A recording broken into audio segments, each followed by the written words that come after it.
Alors, l'action renforcement des capacités est une action qui fait partie donc, du programme Erasmus+.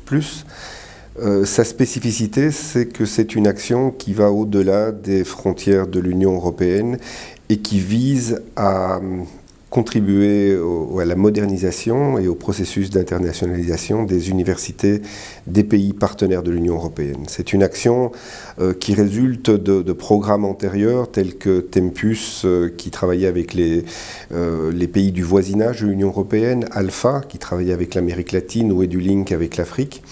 Et donc sa caractéristique, c'est que l'impact des actions doit se faire au bénéfice des universités des pays partenaires.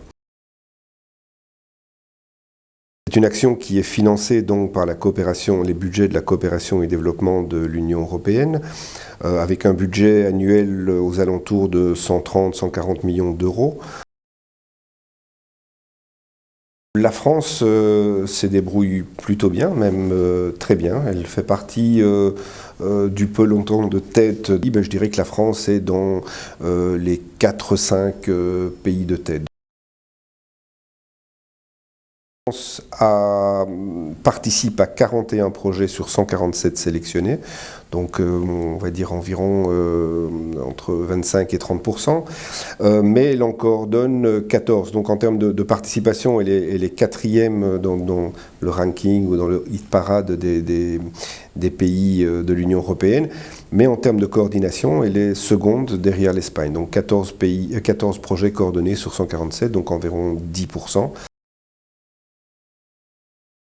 L'opération est plutôt privilégiée avec des zones comme le partenariat oriental, c'est-à-dire le Caucase, l'Ukraine, la Moldavie, la Biélorussie, l'Asie. Donc le partenariat oriental représente à peu près 30% de ces projets auxquels participe la France, l'Asie également 30%. Un projet de qualité est un projet qui a été conçu dès ses premières étapes en étroite collaboration avec les partenaires des pays concernés. Trop souvent, on constate que des projets de développement de capacité sont imaginés au sein de l'Union européenne par des universités européennes qui ont une connaissance quand même assez approfondie des contingences, des contraintes, des besoins des pays partenaires, mais qui, par définition, ne sont pas nationaux de ces pays-là. Et dans ce cas-là, on regrette parfois que l'impact ou l'implication ou la prise en compte des besoins, des nécessités, des problèmes, des contraintes locales ne soit pas suffisante. Le conseil que je pourrais faire à des futurs porteurs de projets serait d'avoir effectivement une première idée ou une première proposition, ou mieux encore, une série de propositions de collaboration dans une certaine zone géographique, ne pas être trop ambitieux non plus. Des projets qui couvrent plusieurs régions sont des projets qui ont certainement un intérêt intellectuel et qui ont probablement moins d'impact au niveau national, donc de ne pas être trop ambitieux en termes de zone géographique.